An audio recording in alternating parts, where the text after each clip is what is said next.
UP ही नहीं दूसरे राज्यों में भी चुनाव के दौरान बाबा बुलडोजर की भारी डिमांड देखने को मिलती है। जी हां, सीएम योगी आदित्यनाथ को पार्टी स्टार प्रचारक बनाकर उस राज्य में भेजती है, फिर करिश्मा देखने को मिलता है। दिल्ली में भी सीएम योगी ने मोर्चा संभाला था, ताबड़तोड़ प्रचार किया था, जिसका जादू देखने को मिला। रिजल्ट आया तो विरोधी ढेर हो गए। सीएम योगी का स्ट्राइक रेट करीब 80% का रहा, जिसकी बदौलत दिल्ली के सिंहासन पर 27 साल के बाद बीजेपी फिर से बैठने जा रही है, जिससे जाहिर हो गया है कि अब योगी की डिमांड पूरे देश में और ज्यादा होने वाली है। विरोधियों में खलबली बढ़ने वाली है। तो देखिए इस पर यह खास रिपोर्ट।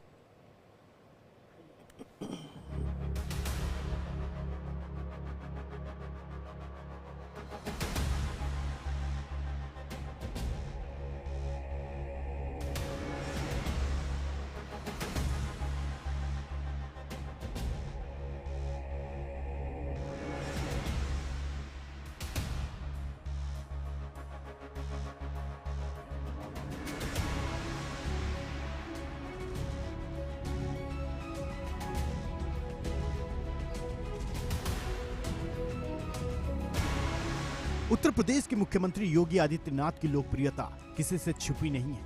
वो यूपी ही नहीं, पूरे देश में बीजेपी के फायर ब्रांड नेता के रूप में जाने जाते हैं। लोग उन्हें सुनना पसंद करते हैं। उनकी लोगों में दीवानगी कैसी है, इसकी झलक उनकी रैलियों में दिखती है, जिसकी बानगी इस बार के दिल्ली विधानसभा चुनाव में भी देखने को मिली। सीएम योगी ने जिन जिन सीटों पर प्रचार किया, उनमें से ज्यादातर सीटें बीजेपी के खाते में आई। दिल्ली विधानसभा चुनाव में उनका स्ट्राइक रेट करीब 80% का रहा है, जिसका नतीजा यह हुआ कि दिल्ली में बीजेपी ने 27 साल बाद सत्ता में वापसी की। सीएम योगी ने दिल्ली में 14 सीटों पर धुआंधार चुनाव प्रचार किया, जिसमें से 11 सीटें बीजेपी जीतने में कामयाब रही। मुख्यमंत्री योगी आदित्यनाथ ने मंगोलपुरी, जेजे कॉलोनी के शिव विहार, इंद्रपुरी के बुद्धनगर, किराड़ी, करोलबाग, जनकपुरी विधानसभा, घोंडा, शहादरा, उत्तम नगर, द्वारका, बिजवासन, पालम, राजेंद्र नगर, पड़पड़गंज, सुल्तानपुर और देवनगर में रैली की थी। इन रैलियों में सीएम योगी ने आम आदमी पार्टी पर खूब निशाना साधा था। दिल्ली को तो एक कूड़ा घर बना दिया है, दिल्ली को अव्यवस्था का एक अड्डा बना दिया है। आजकल मैं सुन रहा हूं अपने भाषणों में से अरविंद केजरीवाल जी बार बार उत्तर प्रदेश की चर्चा कर रहे हैं, लेकिन उनको भूलना नहीं चाहिए, अब मॉडल के रूप में उत्तर प्रदेश को लोग देख रहे हैं। आज आप जाइए दिल्ली की सड़कों को और नोएडा की सड़कों को जाकर के देखो, जमीन आसमान का अंतर नजर आएगा। दिल्ली की सड़कों को और गाजियाबाद की सड़कों को जाकर के देखो, जमीन आसमान का अंतर नजर आएगा। सीएम योगी के इसी अंदाज का नतीजा रहा कि जनता ने बीजेपी को भर भर कर वोट दिया। उनका स्ट्राइक रेट देखकर विरोधियों में खलबली मच गई है। उनके प्रचार की बदौलत मंगोलपुरी विधानसभा सीट पर बीजेपी उम्मीदवार राजकुमार चौहान ने जीत हासिल की। संगम बिहार सीट से चंदन कुमार चौधरी, जनकपुर से आशीष सूद, घोंडा सीट से अजय महावर, शहादरा से संजय गोयल, उत्तम नगर से पवन शर्मा, द्वारका से प्रद्युमन राजपूत विजयी रहे। बिजवासन विधानसभा सीट पर आप से बीजेपी में आए कैलाश गहलोत ने जीत हासिल की। पालम से कुलदीप सोलंकी, राजेंद्र नगर से उमंग बजाज, तो पटपड़गंज सीट पर रविंद्र सिंह नेगी ने जीत हासिल की। सिर्फ दिल्ली ही नहीं, अयोध्या की मिल्कीपुर सीट पर हुए उपचुनाव में भी उनका जादू चला। बीजेपी और सपा दोनों के लिए प्रतिष्ठा का सवाल बन चुकी इस सीट पर सीएम योगी ने सपा मुखिया अखिलेश यादव को पटकनी दे दी। बीजेपी प्रत्याशी चंद्रभानु पासवान ने रिकॉर्ड मतों से जीत हासिल की। जीत की लिस्ट को देखने के बाद हर कोई यही कह रहा है कि सीएम योगी आदित्यनाथ ने एक बार फिर से अपने फायर ब्रांड नेता होने का दमखम दिखा दिया है। Bureau report, India daily.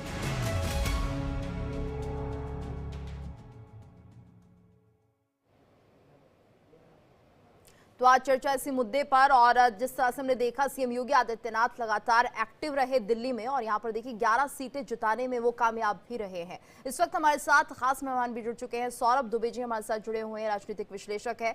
Saurabh ji, आपका बहुत बहुत स्वागत है इंडिया डेली पर। और जिस तरह से हम देख रहे हैं कि धुआंधार प्रचार चल रहा था दिल्ली में, 27 सालों के बाद जीत हासिल हुई है और बड़ी भूमिका है सभी स्टार प्रचारकों की। लेकिन अगर सीएम योगी आदित्यनाथ की बात करते हैं तो यहां पर तकरीबन 80% का स्ट्राइक रेट रहा है। क्या योगी आदित्यनाथ बीजेपी के विनिंग फैक्टर बनते जा रहे हैं? देखिए, निश्चित रूप से जो उत्तर प्रदेश के मुख्यमंत्री आदरणीय योगी आदित्यनाथ जी हैं, वो जनता के विकास की और विश्वास की प्रामाणिक गारंटी बन चुके हैं, और पार्टी के लिए वो जीत की गारंटी बन चुके हैं, कैंडिडेट के लिए जीत की गारंटी बन चुके हैं। लगातार हमने देखा है, सिर्फ देखिए इधर के क्षेत्रों में नहीं, जब साउथ में चुनाव होते हैं तो भी योगी आदित्यनाथ जी की वहाँ पर ताबड़तोड़ रैलियाँ जो है वो रखी जाती हैं, और वहाँ पर भी जो चुनाव परिणाम आते हैं वो आप मानेंगे कि वो भारतीय जनता पार्टी का कैंडिडेट वहाँ से जीत करके आता है। उसी प्रकार से भारतीय जनता पार्टी में जो स्टार प्रचारकों की लिस्ट बनाई जाती है, स्टार प्रचारकों की लिस्ट में आज अगर सबसे मजबूत नाम कोई है, सबसे विश्वास का कोई नाम है, तो वो है योगी आदित्यनाथ। योगी आदित्यनाथ के प्रचार प्रसार की जब खबरें जाती हैं क्षेत्र में, क्योंकि देखिए दिल्ली का चुनाव हो रहा था तो 15, 16, 17, 18 तारीख तक योगी आदित्यनाथ जी जो है वो नहीं पहुंचे थे। उनकी जो तारीखें थी वो मुझे जहां तक ध्यान है वो 21 तारीख, 22 तारीख, 23 तारीख, 24 तारीख ये थी। और जैसे ही महाकुंभ के बाद, इधर महाकुंभ चल रहा था और उसके बाद योगी आदित्यनाथ जी जो है वो दिल्ली के चुनाव में प्रचार प्रसार के लिए जाते हैं, वो वहीं से जो है एक माहौल दिल्ली के चुनाव का पूरा बदल जाता है। एक अलग तरह की ऊर्जा जो चुनाव के अंदर देखी जाती है, जो कार्यकर्ताओं के अंदर एक अलग तरह की ऊर्जा का संचार होता है, वो योगी आदित्यनाथ जी के आने से होता है। और योगी आदित्यनाथ लगातार जो है अपने भाषणों से, जब वो जाते हैं जनता के बीच में, तो अपने भाषणों से इस प्रकार का एक माहौल बनाते हैं, और वो माहौल ऐसा बनता है कि जनता जो है वो दोबारा से जो है, अगर कोई वोट करने किसी प्रकार से अगर चुनाव आयोग जैसे जागरूक करता है कि वोट करने चाहिए, अगर वो वंचित रह जाता है तो योगी आदित्यनाथ की रैली के बाद वो वोट करने जरूर जाता है। क्योंकि जो योगी आदित्यनाथ की कला है वो सिर्फ पार्टी के लिए नहीं है, पार्टी से ऊपर हट करके वो इस बात से भी जो मतदाता होते हैं उनको जागरूक कराते हैं कि आपका जो मतदान है, जो आपका अधिकार है, उसको आपको प्रयोग करना है। इसीलिए जो दिल्ली के अंदर देखिए जो 60% की वोटिंग हुई है, उसमें मैं मानता हूं कि योगी आदित्यनाथ जी का जो है वो कहीं ना कहीं उनका प्रभाव पड़ा है।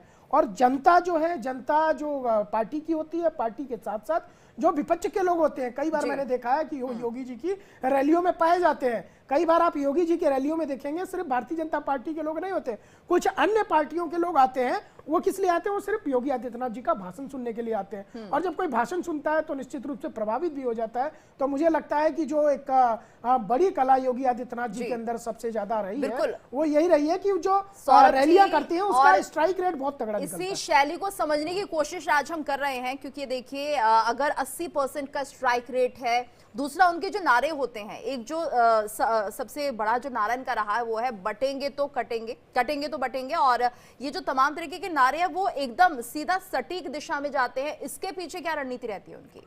देखिए, जो उत्तर प्रदेश का चुनाव है, चूंकि यहाँ पर समाजवादी पार्टी जो है वो विपक्ष में बड़ी भूमिका में रहती है, और समाजवादी पार्टी हमेशा से जो है वो मुस्लिम तुष्टीकरण को लेकर के बात करती है, पीडीए की बात करती है, उनको भ्रमित करने का काम करती है। तो मुझे लगता है उसी के लिए जो योगी आदित्यनाथ जी ये नारा लेकर के आए थे कि बटेंगे तो कटेंगे। बटेंगे विचारों से, अगर हिंदू बटता है तो वो कटता है। इसका बहुत हम लोगों ने लोकसभा चुनाव में इसको एक्सप्लेन किया। लोकसभा चुनाव के बाद हरियाणा में इसका जो है प्रभाव देखने को मिला, ठीक लोकसभा चुनाव के बाद। और विचारों में जब कोई हिंदू बटता है तो वो कटता है। वो साफ साफ संदेश ये था कि हिंदू जो है एक है तो सेफ है, एक है तो नेक है। और उसका इतना बड़ा प्रभाव पड़ा कि जो उत्तर प्रदेश की 9 उपचुनाव सीटें हुई थी उस समय, और अभी तो मिल्कीपुर वाली भी जीत करके भारतीय जनता पार्टी आई है, तो मेरा मानना है कि 10 में से 8 सीटें उसी चुनाव के बल पर जो है भारतीय जनता पार्टी जीत करके आती है। पूरे हरियाणा का चुनाव जो है वो भारतीय जनता पार्टी योगी आदित्यनाथ जी के उस नारे पे जीत के आती है। महाराष्ट्र में भी कहीं ना कहीं एक बड़ा प्रभाव था, क्योंकि देखिए योगी आदित्यनाथ जी का नारा और साथ ही साथ प्रधानमंत्री नरेंद्र मोदी का नारा, एक लाइन बोलते हैं योगी जी की बटेंगे तो कटेंगे, दूसरी तरफ प्रधानमंत्री बोलते हैं एक है तो सेफ है। नारा दोनों एक ही है, एक लाइन प्रधानमंत्री लेते हैं, एक लाइन मुख्यमंत्री लेते हैं, और उसी नारे के आधार पर विपक्ष आरोप लगाता रहा है कि आप ध्रुवीकरण कर देते हैं वोटों का। नहीं, विपक्ष, आप देखिए, विपक्ष का काम है आरोप लगाना, और विपक्ष जो है लगातार, जिसने अभी तक दिल्ली के चुनाव में पहली बार ये निकल के आ रहा है कि अब मुस्लिम खुल के कह रहे हैं कि हम भारतीय जनता पार्टी को वोट कर रहे हैं। भारतीय जनता पार्टी को वोट इसलिए कर रहे हैं क्योंकि लगातार उनका जो है पिछली पार्टियों ने शोषण किया और साथ ही साथ तुष्टीकरण किया, अपीजमेंट किया। तो एम्पावरमेंट के रूप में जो उनका सशक्तिकरण करने वाली पार्टी है वो भारतीय जनता पार्टी है।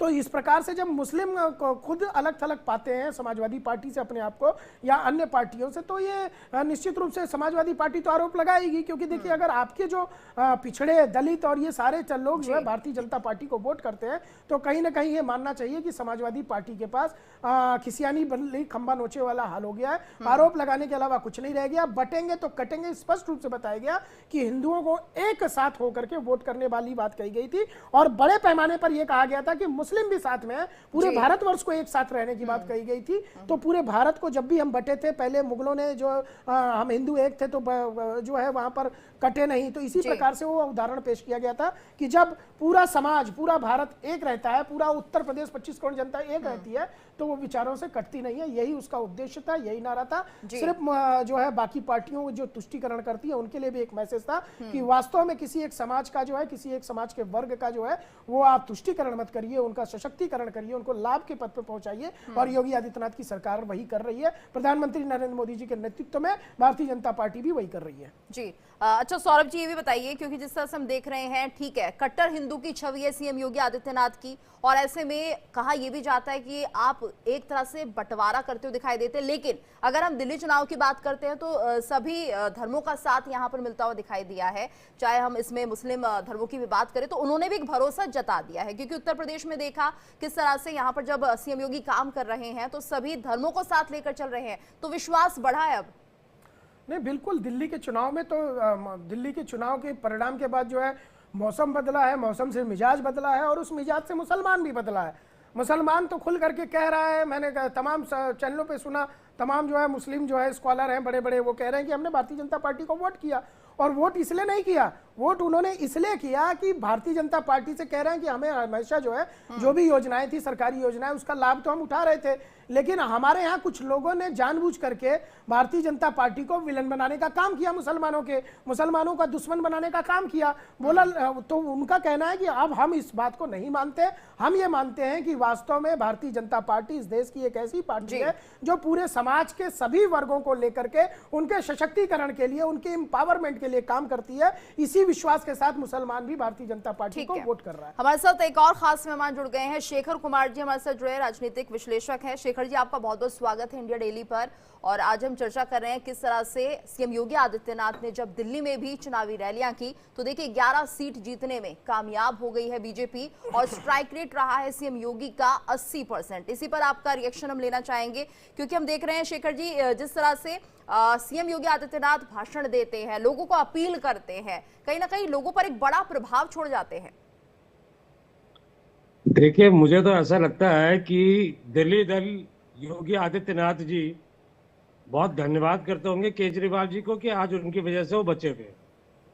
दूसरी बात कि प्रचार करने को कहीं भी जा सकता है, बहुत अच्छी बात है, लेकिन प्रचार में वो जिन मुद्दों को उठा रहे हैं, जो उन्होंने मुद्दे उठाए कि यमुना का मुद्दा उठाया, उसकी गंदगी का मुद्दा उठाया, मेरा उनसे एक मतलब प्रश्न ये था कि भाई आपके आगरा में भी तो यमुना है, वो यमुना कितनी साफ है? आपके कानपुर में भी गंगा है, कानपुर की गंगा कितनी साफ है? तो अब ये देखिए, भाजपा का एक धर्म को आधार बनाकर चलने का एक तरीका रहा है। दूसरी बात, अभी एक साथी राजनीतिक विश्लेषक दुबे जी कह रहे थे कि मुस्लिम्स भी बहुत वोट कर रहे हैं भाजपा को और भाजपा को खाम का विलेन बनाया जा रहा है। तो अगर ऐसा इस बात में कोई भी सच्चाई होती तो इनको ओवैसी साहब जो पूरे देश में घूम घूम के मोदी साहब को न जाने क्या क्या कहते रहते हैं, उनसे ज्यादा तो शायद कोई बुरा नहीं बोलता होगा मोदी जी को। और मजे की बात, उनके खिलाफ कोई कार्रवाई नहीं होती है, उनके ऊपर कोई मुकदमा नहीं बनता, और वो स्वतंत्रता से अपने 2 कैंडिडेट यहाँ पे लड़ाते हैं मुस्लिम सीट्स पे, जो 40-40 हजार वोट ले जाते हैं, जिनकी वजह से एक मुस्तफाबाद की सीट 17,000 के मार्जिन से आम आदमी पार्टी के उम्मीदवार हार जाते हैं और भाजपा वो सीट जीत लेती है। अगर भाजपा को इतने मुस्लिम वोट मिल रहे थे तो ओखला और मुस्तफाबाद को अपने सारे जीत लेती ना। मुद्दा ये है कि ये सब एक नैरेटिव होता है, ठीक है। नहीं तो शेखर जी आप जो भी कहना बुलाया चाहते हैं जाता है मुस्लिम इन वोट भाषणों अभी का, भी देखिए जनता समझ रही है मुस्लिम चीजों वोट को। अभी भी हाँ, कुछ बीजेपी हद तक को ये वोटिंग पोलराइजेशन में करना मैं इस पसंद नहीं बात को करते हैं। मानूंगा। सर आप ये कह रहे हैं सफल होते हैं, हाँ। एक नैरेटिव गढ़ने में सफल होते हैं जी और यही भारतीय राजनीति की यही एक विडंबना है। ठीक है। नहीं शेखर जी आप भी कह रहे हैं यानी कि मुस्लिम समुदाय का सपोर्ट नहीं है। अगर होता तो इनको ओवैसी जी का सहारा लेने की जरूरत नहीं होती मुस्तफाबाद सीट जीतने के लिए। आज ओवैसी साहब पूरे देश में जितना कुछ करते आए हैं, आप कभी देखते हैं भाजपा प्रवक्ताओं को ओवैसी साहब के खिलाफ बोलते हुए? कभी आप देखते हैं किसी एजेंसी टीम को बोला उनके जाता खिलाफ है ना? काम करते हुए? ओवैसी को तो वो बी टीम न बोला जाने जाता है। क्या क्या बयान देते आ गए। वो चुनाव के टाइम पे सिर्फ पोलराइजेशन करते हैं और पूरे देश में भेजे जाते हैं। तो उनके सहारे आज भाजपा चल रही है। ये मुस्लिम वोटों को बांटने की जो इनकी राजनीति है कि वो इकट्ठा ना हो जाए। दूसरा, ये हिंदू वोटों को उनके बीच तो में सर धर्म का शेखर नैरेटिव जी करने यानी की कि जो कोशिश मुस्लिम वोटर्स है वो भी एकजुट नहीं है। ये मानिए अगर वो बट रहे हैं तो जाहिर सी बात है वो भी एकजुट नहीं है किसी देखिए पार्टी के ये लिए। बहुत स्ट्रैटेजिक रहा है। जी इन्होंने ओवैसी साहब ने किन को, जो दिल्ली दंगों में आरोपी थे। अच्छा, मैं अक्सर डिबेट में देख रहा हूँ तो उनकी कई डिबेट्स में जब ये बात उठ रही है तो वहां पर भाजपा प्रवक्ता बड़े मजबूती से डिफेंड करते हैं। नहीं जी, ओवैसी साहब को तो बिल्कुल स्वतंत्रता है लड़ने की। वो ये नहीं देख रहे कि इन्हीं दंगे के आरोपियों के खिलाफ भी वो पूरे चुनाव में प्रचार कर रहे हैं और वही जब चुनाव लड़ रहे हैं तो उनको ये डिफेंड भी कर रहे हैं। ये कहाँ का दोगलापन है, ये मेरी समझ में नहीं आता। और अगर इनके अपने पास उतनी ताकत होती, इनकी नीतियां उस तरीके से होती कि मुस्लिम समुदाय का ये विश्वास अपने कामों पर ले पाते, तो इन सब चीजों की जरूरत नहीं होती। चलिए ठीक है ये जो सौरभ जी। ध्रुवीकरण की राजनीति है धर्मों के आधार पे, ये देश के लिए आगे आने वाले टाइम में बहुत ही खतरनाक होने वाली है। शायद काफी सर हद तक ये ध्रुवीकरण देश की का माहौल बिगाड़ राजनीति सकता है। सिर्फ बीजेपी नहीं करती, बाकी सभी दल भी करते हैं। आप देखिए कि किसी खास विशेष समुदाय के लिए, किसी विशेष धर्म के लिए यहाँ पर ये कह दिया जाता है कि आप उनके लिए कितने चिंतित हैं। वहीं अगर कोई सनातनी किसी को कुछ परेशानी होती है तो उनके लिए आवाज उठाने वाला कोई नहीं होता।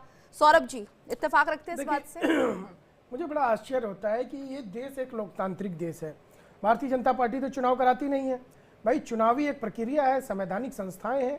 कोई भी राजनीतिक पार्टी हो उसका चुनाव लड़ना अधिकार है, चाहे ओवैसी जी की पार्टी हो, कोई भी अधिकार पार्टी हो। जब कांग्रेस पार्टी मुस्लिम लीग के साथ जो है चुनाव लड़ती थी तब तो लोगों को आपत्ति नहीं थी। मुस्लिम लीग के ऊपर तो बैन लगा हुआ है बाकायदे, देश विरोधी कार्य में उसके नेता पकड़े गए। मुस्लिम लीग को तो उन्होंने बड़ा प्यार दिया कांग्रेस पार्टी ने, पहली बात। दूसरी बात देखिए, ओवैसी जी के ये भी बड़ा हास्यास्पद है कि ये कहना कि ओवैसी जी के कारण भारतीय जनता पार्टी की सरकार बन रही है। जिस व्यक्ति का अपना जनाधार नहीं है, जो जिस ओवैसी की जो है अपनी जो है कोई भूमिका नहीं है, उसके आधार पर भारतीय जनता पार्टी लोकसभा में चुनाव जीत करके आती है, सरकार बना लेती है। उसके आधार पर 15 से 16 राज्यों में भारतीय जनता पार्टी की सरकार बन जाती है। अरे भैया, ये सब चीजें कहानी गढ़ने से अच्छा आप हकीकत में आइए। और मुझे भी इस बात पे कठोर आपत्ति है कि जब कोई सनातनियों की बात करता है, जब कोई हिंदुओं की बात करता है तो उसको जो है ध्रुवीकरण कहा जाता है, उसको कहते हैं कि सांप्रदायिक हो गए। और जब वही मुस्लिम तुष्टीकरण को लेकर के लगातार जो है जो लोग इस देश के संविधान के साथ छेड़छाड़ करके जो पार्टियां इस देश के संविधान को शरिया कानून में बदल रही थी, वहां पर जो है उन लोगों को बड़ा जो है वो सेकुलरवाद दिखाई देता है, वहां पर सांप्रदायिकता नहीं दिखाई देती है। यही अखिलेश यादव जी के राज्य में जब हिंदुओं पर अत्याचार हो रहा था, जब ये इतने दंगे इस देश के अंदर हुए कांग्रेस शासित राज्यों में, तब यहाँ पर जो है वो बात नहीं कही गई कि जो है कि एक विशेष वर्ग पे, हिंदू समाज पे इतना बड़ा अत्याचार क्यों हो रहा है। लेकिन जब कोई पार्टी एक हिंदू समाज के लिए खड़ी होती है तब लोगों के पेट में बड़ी तकलीफ। शेखर जी का भी रिएक्शन ले लेते हैं। देखिए ये हिंदू समाज की सनातनी पार्टी जो है पीडीपी के साथ गठबंधन ये करती है। इनकी पेरेंट पार्टी ही आजादी से पहले हिंदू महासभा और मुस्लिम लीग ने गठबंधन करके सरकार बनाई देश की आजादी के लिए लड़ाई में, जब सब लोग इस्तीफा दे रहे थे ब्रिटिश गवर्नमेंट के खिलाफ। उस टाइम इनकी पेरेंट पार्टी मुस्लिम लीग के साथ गठबंधन करके सरकार बनाई थी इन्होंने। दूसरी बात, पीडीपी के साथ सरकार ये बनाते हैं और उसके बाद अपनी सुविधा से हिंदुओं की बात करते हैं और धर्म के आधार पर फिर देश को गुमराह करने की ठीक है सर, कोशिश समय करते इतना हैं। ही है, समय इतना पीडीपी, ही है। मैं कह रहा था पीडीपी कोई बाहर की पार्टी थोड़ी ना, हिंदुस्तान की पार्टी है। नहीं, और गठबंधन बीजेपी की किया, तरफ से कभी गठबंधन कहा छोड़ भी नहीं दिया। गया कि हम मुस्लिम विरोधी हैं। ये बिल्कुल। बड़ा मेजर फैक्टर है कि उन्होंने ये नहीं कहा कि हम मुस्लिमों का विरोध कर रहे हैं। सर, समय इतना ही है। बहुत बहुत धन्यवाद आप दोनों का इस पूरी चर्चा में हमारे साथ जुड़ने के लिए। और इसी के साथ इस खास पेशकश में इतना ही। रुकेंगे एक ब्रेक के लिए, लेकिन देश और दुनिया की बाकी खबरों से अपडेट रहने के लिए आप लॉग ऑन कर सकते हैं